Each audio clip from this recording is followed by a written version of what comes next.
الحمد لله نحمده ونستعينه ونستغفره ونؤمن به ونتوكل عليه ونعوذ بالله من شرور انفسنا ومن سيئات اعمالنا من يهده الله فلا مضل له ومن يضلله فلا هادي له ونشهد ان لا اله الا الله وحده لا شريك له ونشهد أن سيدنا ونبينا ومولانا محمدا عبده ورسوله صلى الله تعالى عليه وعلى آله وأصحابه وبارك وسلم تسليما كثيرا. أما بعد فأعوذ بالله من الشيطان الرجيم. بسم الله الرحمن الرحيم. ووصى بها إبراهيم بنيه ويعقوب يا بني إن الله اصطفى لكم الدين فلا تموتن إلا وأنتم مسلمون. صدق الله العظيم. اللهم صل على سيدنا محمد وآله وأصحابه وبارك وسلم.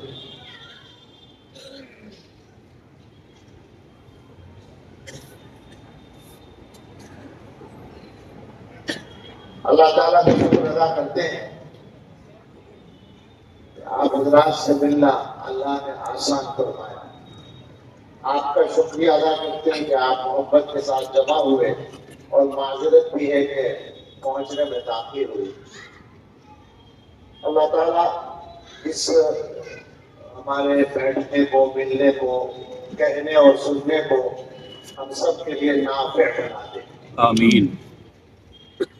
قرآن کریم کی ایک آیت پڑھی ہے اور اس سے یہ اس مضمون کی طرف اشارہ کرنا مقصد ہے کہ کسی مسلمان کے لیے اس کی زندگی کا جو سب سے بڑا مقصد اور اس کی اصل منزل ہو سکتی ہے وہ یہ ہے کہ وہ ایمان کی حالت میں دنیا سے رخصت ہو جائے، یعنی اپنا ایمان صحیح سلامت لے کر وہ چلا جائے.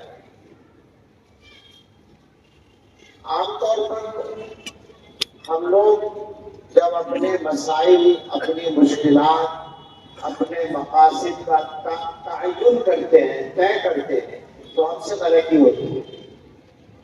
عام طور پر اچھی زندگی اور کامیاب زندگی لوگ اس کو سمجھتے ہیں کہ دنیا کی ضرورتیں آسانی سے پوری ہو جائیں، خوشحال زندگی، پیسے والوں کی طرح دنیا کے کاموں کی آسانی ہے. لیکن حقیقت یہ ہے کہ قرآن و حدیث میں جو کچھ ہمیں بتایا گیا ہے اس سے سمجھ میں آتا ہے کہ یہ اصل نہیں ہے، اس لیے کہ یہ زندگی ہی اصل نہیں ہے. یہ جو دنیا کی زندگی ہے یہ اصل زندگی نہیں ہے.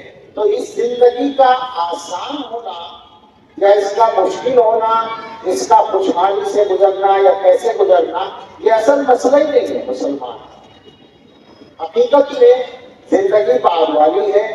یہ زندگی جو ہے اس زندگی کی تیاری کے لیے ہے. تو آپ سے اگر کوئی پوچھے آپ کیا چاہتے ہیں ہمیشہ کے لیے، آپ کا کیا جواب ہونا چاہیے؟ جنت چاہتے ہیں. اس میں تو کوئی اختلاف نہیں ہوگا نا کسی مسلمان کا. سارے مسلمان جنت میں جانا چاہتے ہیں، بلکہ مسلمان ہی کیوں کہی ہے، سارے انسان جنت میں جانا چاہتے ہیں. اس کا نام انہوں نے کچھ اور رکھا ہو الگ بات ہے، وہ سورگ کہتے ہیں. ہمارے ہندو بھائی سورگ کہتے ہیں، وہ سورگ میں جانے کے لیے کام کر رہے ہیں اپنے حساب سے. اور جو آسمانی مذہبوں والے ہیں وہ جنتی کہتے ہیں. تو اس کا مطلب یہ ہے کہ دنیا کی زندگی اس طرح گزارنا کہ جنت میں جانا آسان ہو جائے، یہ ہمارا ایجنڈا ہونا چاہیے سر. لیکن ہو ہی رہا ہے کہ یا تو دنیا کے حالات سے یا اپنی خواہشات سے یا شیطان کی طرف سے آنے والی ترغیبات سے ہم لوگ اپنے اس اصل کام سے معطل ہو جاتے ہیں اور دوسری چیزوں میں چلے جاتے ہیں. اور ساتھ ساتھ دنیا کے اندر جو طاقتیں کام کرتی ہیں شیطانی طاقت ہے، وہ اس معاملے میں ہمیں ہمارے مقصد سے دور کرنے کے لیے باقاعدہ پلان بنائے بیٹھے۔ پلان تو اصل میں شیطان نے بنایا ہے۔ آپ حضرات جانتے ہیں کہ کوئی نئی بات نہیں ہے کہ اللہ تعالیٰ نے جب حضرت آدم علیہ السلام کو پیدا کرنے کے بعد فرشتوں سے ان کو سجدہ کروایا تھا اور شیطان نے سجدہ نہیں کیا تھا، اللہ نے اس کو مردود کر دیا تھا، تو اسی وقت شیطان نے اپنا منصوبہ ظاہر کیا تھا۔ یہی میں یہ چیلنج دیا تھا اللہ تعالیٰ کو کہ آپ نے آدم کا اکرام کرایا، آدم کا اعزاز کرایا اور مجھے ذلیل کر دیا، اب اس کا انتقام میں یہ لوں گا کہ آدم کی اولاد کو زیادہ سے زیادہ جہنم میں لے جانے کے لیے محنت کروں گا۔ یہ وہ پلان اپنا وہاں بتا کر آیا۔ اس کے باوجود اللہ تعالیٰ نے اسے مہلت دے دی، قیامت تک کی موت نہیں دی، زندگی دے دی، اور زندگی بھی تھوڑی بولی نہیں، قیامت تک کے لیے۔ تو وہ اپنے منصوبے پورے کرنے کے لیے دنیا میں ہمارے ساتھ موجود ہے، اور اس کے بہت سارے نمائندے اور کارندے ہیں جن کو قرآن میں شیاطین ہی کہا گیا ہے۔ آپ قرآن پڑھیں تو آپ کو پتہ چلے گا کہ شیطان دو طرح کے ہیں، ایک شیطان کی برادری کے اور ایک ہماری برادری کے، یعنی انسان اور جنات۔ وَكَذَلِكَ جَعَلْنَا لِكُلِّ نَبِيٍّ عَدُوًّا شَيَاطِينَ الْإِنسِ وَالْجِنِّ، ہم نے اسی طرح ہر نبی کے کچھ دشمن بنائے ہیں جو شیاطین ہیں، انسانوں میں سے اور جنات میں سے۔ تو دونوں طرح کے شیاطین کام کرتے ہیں۔ ہماری جو اصل منزل ہے جنت میں جانا، اللہ کو راضی کرنا، دنیا سے اپنا ایمان صحیح سلامت لے جانا، اس منزل کے راستے میں رکاوٹیں کھڑی کرنے کے لیے دنیا کے سارے شیطان مل کر کام کرتے ہیں۔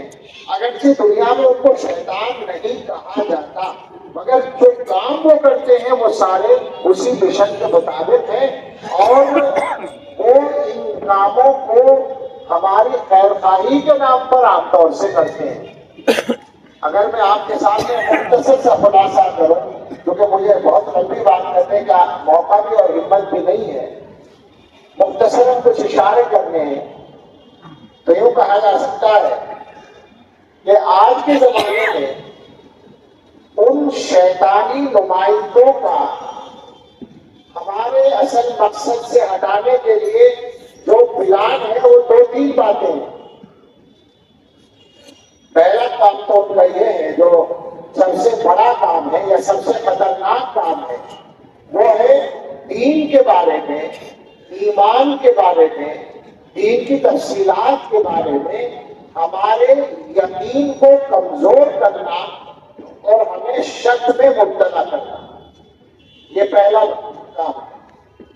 اگر ہم اس پر تھوڑی سی بات کریں تو آپ سمجھ لیں، آپ کو جہاں بہت بڑی تعداد میں ایسے لوگ ہوں گے جو یونیورسٹی میں کالج میں پڑھے ہوئے ہوں گے، ان کو اندازہ ہوگا، اور علی گڑھ مسلم یونیورسٹی تو ایک الگ انداز کی ہے، دنیا کی اور یونیورسٹیز کے حالات ان کو معلوم ہوں گے، تو ان کو پتا ہوگا کہ آج تعلیم گاہوں میں، ہماری اصلی تعلیم گاہوں میں جو اعلیٰ تعلیم کے شعبے ہیں، ڈگری والے جو ڈپارٹمنٹ ہیں، ان میں جو پڑھانے والے ہیں، جو پروفیسر ہیں، وہ مذہب کے اعتبار سے کیا ہے؟ بس منظر نہیں کہہ رہا میں، بیک گراؤنڈ نہیں کہہ رہا میں، بیک گراؤنڈ میں کوئی ہندو ہے، کوئی مسلمان ہے، کوئی عیسائی ہے، کوئی سکھ ہے، مگر وہاں پہنچنے کے بعد آدھے سے زیادہ وہ ایتھیسٹ ہیں، ملحد ہیں، مذہب کے منکر ہیں، خدا کے منکر ہیں، اور ان کا یہ مزاج اسٹوڈنٹس میں منتقل ہو رہا ہے۔ لہذا خاصی بڑی تعداد ہے جو آج اللہ کے بارے میں شک اپنے دل میں لیے بیٹھی ہے۔ ان کو بتایا جاتا ہے کہ صاحب تم اللہ کو مانتے ہو، کہاں مانتے ہیں، کبھی دیکھا ہے اللہ کو جو مانتے ہو؟ اور وہی آدمی سوچنے لگتا ہے کہ واقعی دیکھا تو نہیں ہے، جب دیکھا نہیں تو کیسے مانتے ہو؟ یہ ایتھیزم کا بنیادی اصول ہے، الحاد کا، ملحدوں کا پہلا اصول ہے کہ وہ آدمی کو یہ سبق پڑھاتے ہیں کہ جو بات سمجھ میں نہ آئے اس کو ماننا نہیں ہے، اور یہی سے گڑبڑ ہوتی ہے۔ بہت آسان بات ہے. کسی سے کوئی پوچھے کہ تمہارے دماغ میں عقل ہے؟ ماشاءاللہ عقل تو ہر آدمی کی نظر زیادہ ہے. لوگوں نے کہا ہے کہ ہر آدمی اپنی عقل کو اور دوسرے کے مال کو زیادہ سمجھتا ہے. عقل تو میرے پاس زیادہ ہے، پیسہ اس کے پاس ہے، اس نے چھپا رکھا ہے. یہ عام تصور ہوتا ہے کہ یہ اس کے پاس پیسہ ہے، بتاتا نہیں ہے. اپنی عقل کو دوسرے کے مال کو زیادہ سمجھتا ہے آدمی. اب اس عقل مند سے کوئی پوچھے کہ تم نے اپنی عقل کو دیکھا؟ دیکھا تو نہیں ہے، یہ مانتے کیسے ہو؟ یہی مسئلہ حل ہو جاتا ہے نا آسانی کے ساتھ، مگر یہیں سے گمراہ کرتے ہیں اور وہ یہ سمجھاتے ہیں کہ جو بات عقل میں نہ آئے اس کو نہ مانو. آپ اگر تفصیل میں جائیں گے، موقع ہو تو کبھی بتائیں گے کہ بہت ساری گمراہیوں کی بنیاد یہی بات بنتی ہے. میں اس کو ذرا سا اور بولنا چاہتا ہوں. ہمارے بزرگوں نے حضرت مولانا محمد قاسم صاحب نانوتوی رحمۃ اللہ علیہ اور ان سے پہلے کے بڑے علماء نے اس مضمون کو سمجھایا کہ یہ تمہارا سمجھنا کہ ہر بات میری عقل میں آنی چاہیے اور جو بات میری عقل میں نہ آئے تو اس کو نہ مانو، یہ تمہارا سمجھنا بالکل غلط ہے. تم یہ بتاؤ کہ عقل کے علاوہ جو اور صلاحیتیں تمہیں دی گئی ہیں وہ ان کی کوئی لمٹ ہے، حد ہے یا نہیں؟ وہ محدود ہے یا نامحدود ہے؟ تمہارے ہاتھ میں پکڑنے کی طاقت ہے، وزن اٹھانے کی طاقت ہے، تو کتنا اٹھا لو؟ کہیں جا کر تو رکے گی نا وہ طاقت. 10 کلو 20 کلو 50 کلو. میں تو نہیں جانتا کہ ایک ہاتھ سے کوئی آدمی ایک کونٹل وزن اٹھا سکتا ہو، لیکن اگر اٹھا بھی لے تو آگے حد تو ہو گئی نا، وہاں پر کوئی حد ہے. تمہاری آنکھوں کا کام دیکھنا ہے تو کہاں تک تمہیں نظر آتا ہے؟ 10 کلو میٹر پر آنے والے آدمی کو کیا تم دیکھ کر پہچان لیتے ہو؟ نہیں پہچان پاتے. اس کا مطلب ہے کہ نگاہ کی ایک حد ہے. تمہارے کانوں کا کام سننا ہے، کتنی دور کی آواز سنتے ہو؟ ایک حد ہے. ہر چیز کی ایک حد ہے، تو عقل لامحدود کیسے ہو جائے گی؟ عقل کی بھی تو کوئی حد ہوگی. تمہیں تو محدود بنایا گیا ہے. کہیں نہ کہیں جا کر تمہیں ماننا پڑے گا، ماننے پر آنا پڑے گا، اس کے علاوہ چارہ ہی نہیں ہے.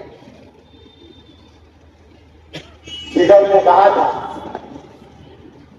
معرفت جمال میں کام نہ آئے بالوں پر، عقل کہیں پہ گر پڑی چھوٹ گئی کہیں بدل.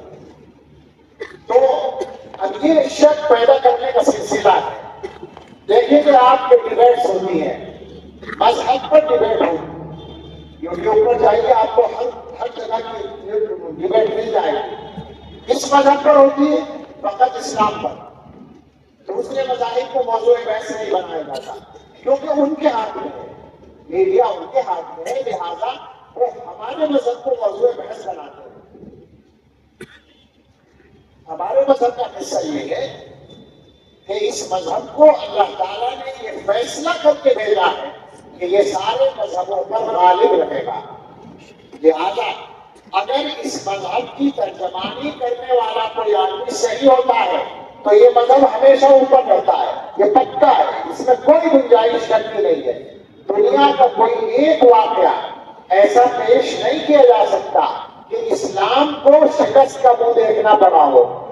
اگر کہیں کوئی کبھی ترجمانی کرنے والے سے ہو جائے وہ الگ بات ہے، مگر اسلام کی بات کو اگر پورے طور سے صحیح طور سے کسی نے پیش کر دیا تو اسلام اونچا رہتا ہے، یہ پکا ہے.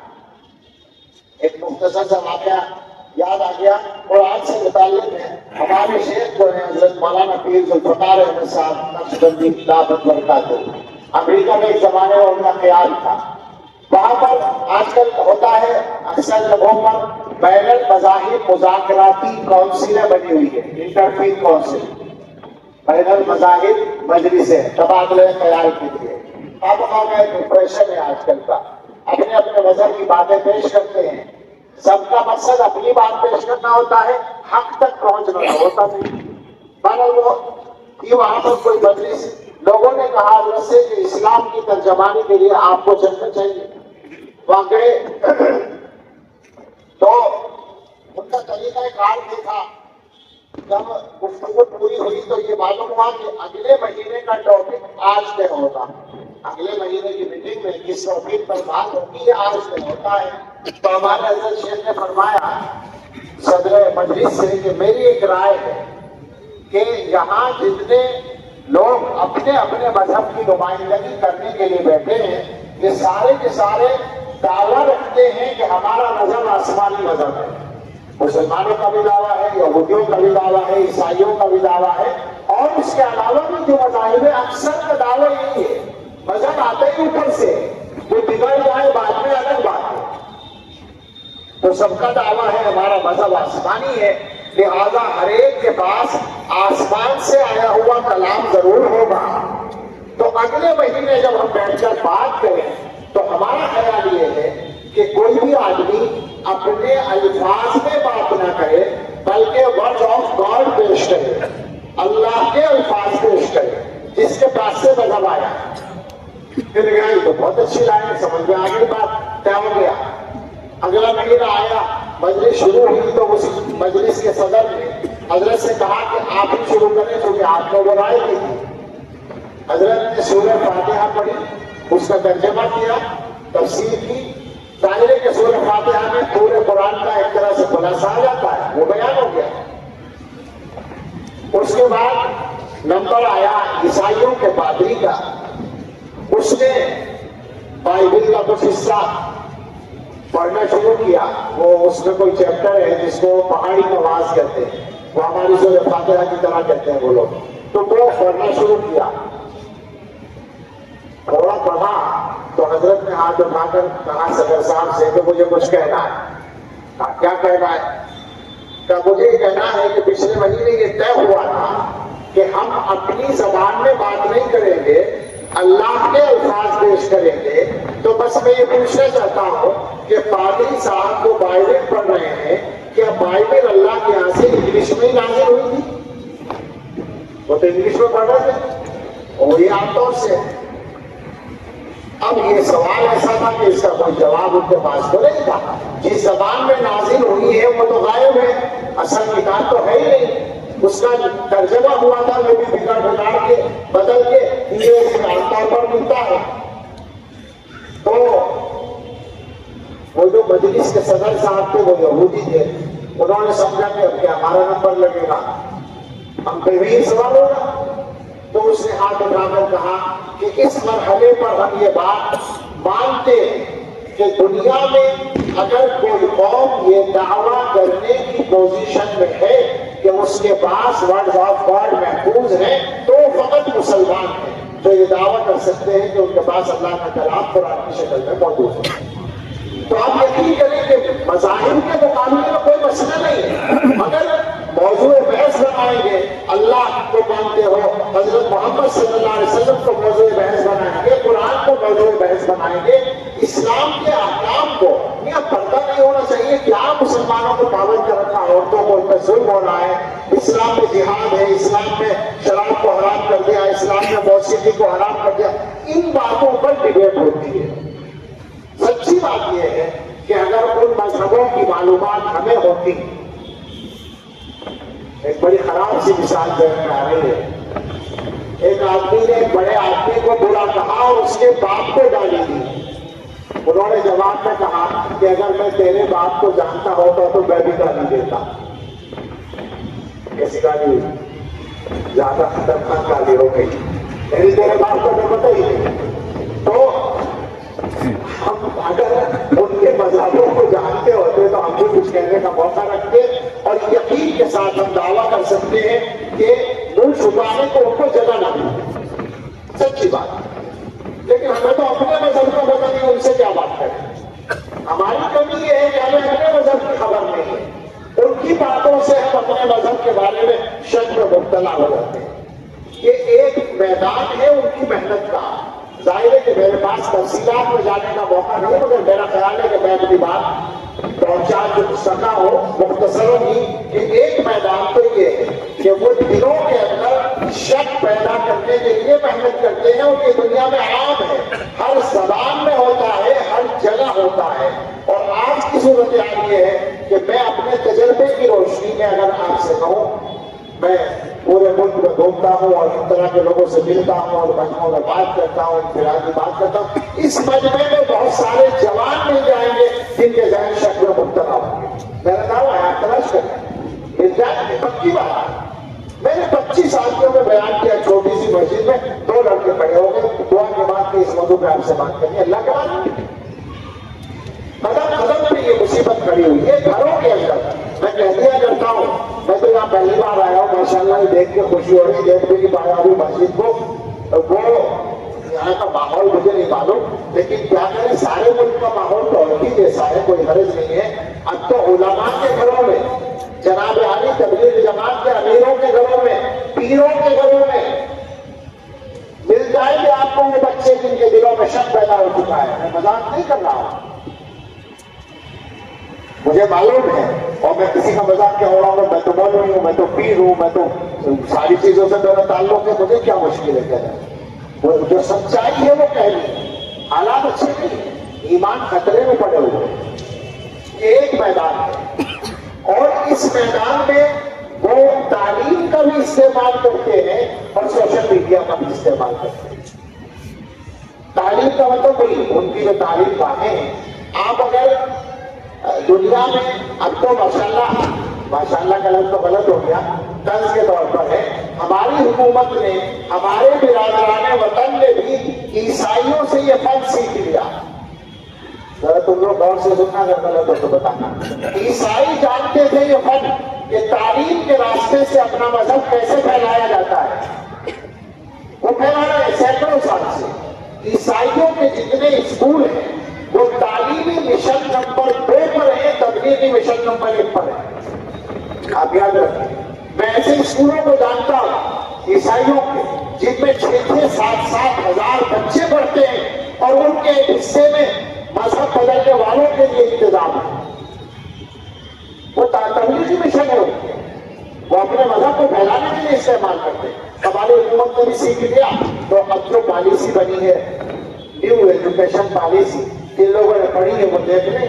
میری یہ بات آج کل بہت لوگ جانتے ہیں، میں کہتا ہوں کہ اگر وہ پالیسی جو مزاج دے رہی ہے اسکولوں کو، تعلیم کو، سلیبس کو، نصاب کو، وہ جو مزاج دینے جا رہی ہے، اگر وہ مزاج عام ہو گیا، مزاج کیا ہے، وہ بچوں کو اخلاقیات، اچھی باتیں سکھانے کے لیے بھی ہندو مذہب کی تعلیمات پیش کی جا رہی ہیں۔ یقیناً ہندو مذہب میں اچھی باتیں ہیں، بلا شبہ ہے، مگر ان اچھی باتوں کے ساتھ کیا شرک لپٹا ہوا نہیں ہے؟ میں یہ کہتا ہوں کہ وہ پالیسی اس مزاج کے مطابق اگر عمل میں آ گئی تو مسلمان اپنے بچوں کو اسکولوں میں بھیجنے پر تو مجبور ہوں گے، مگر روزانہ اسکول سے آنے کے بعد شاید یہ کہنا پڑے بچوں سے کہ بیٹے کلمہ پڑھ لو تم اسکول سے آ رہے۔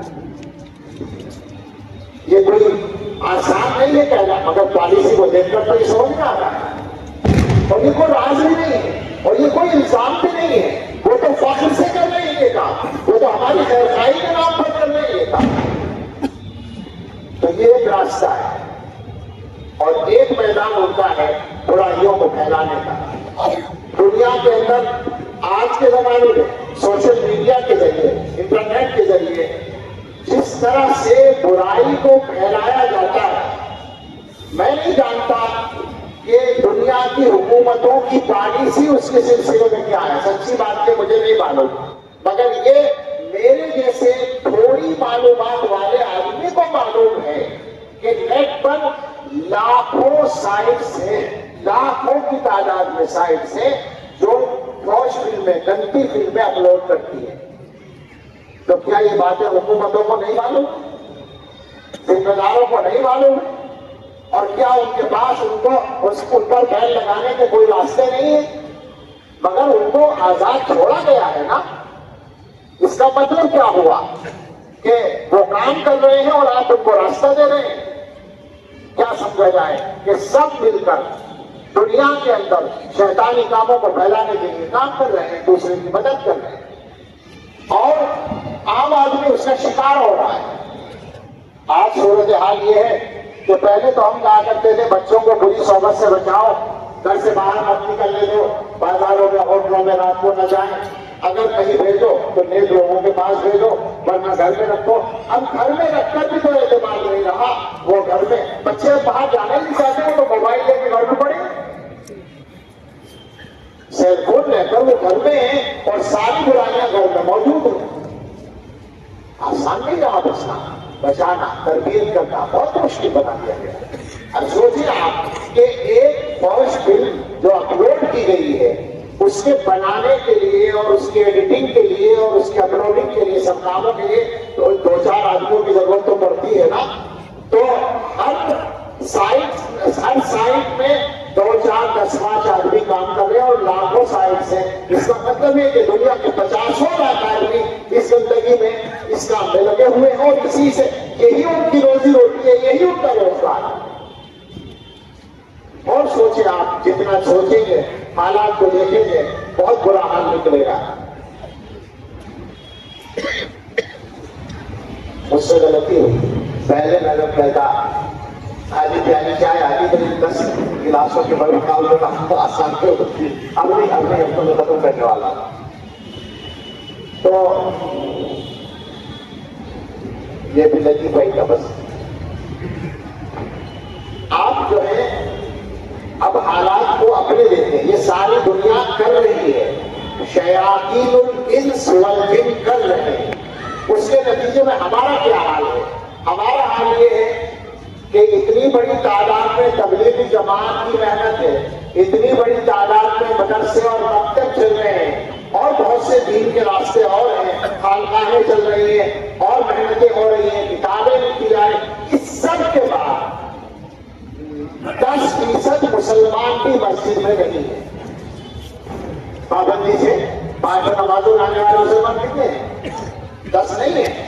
100 میں 10 مسلمان 5 وقت مسجد میں آنے والے نہیں ہیں۔ 90% مسلمان مسجد سے دور ہیں۔ 90% مسلمان قرآن پڑھے ہوئے نہیں ہیں، پکی بات ہے۔